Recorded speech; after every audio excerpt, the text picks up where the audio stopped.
Salam, mən Axın Dovramal, metalurji mütəxəssis. Mən bugün sizə əyri karniz və düz karnizin düzəlməsi haqqında məlumat verəcəm. Mən bugün sizə əyri karniz neçə santimdən çıxır, mən onu sizə deyəcəm. Cavit, 37.3 qoy. Bizim düzəltdiyimiz indi əyri karnizdir. Standart əyri karniz uzunluğu 2 metrə olacaq. Və keçirik kəsimə. Ölçülərimizi qoyuruq. 1, 6, 21.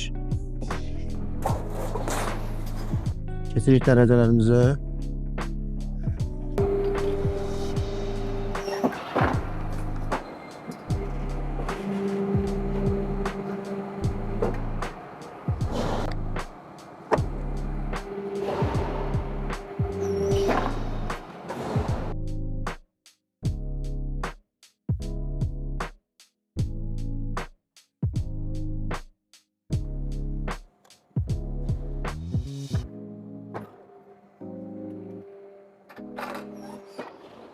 Və əyri karnizin əyilmə prosesi bitdi.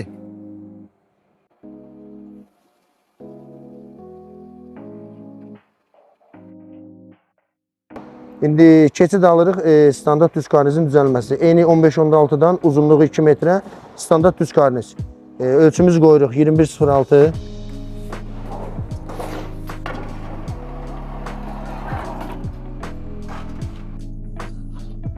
Ölçülərimiz 1,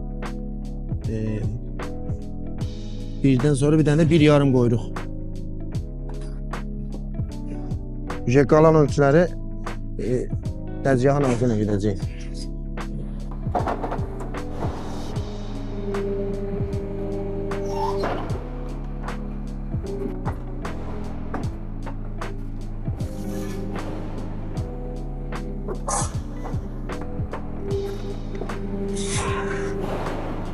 Düz karnizimizin əyilmə prosesi bitdi.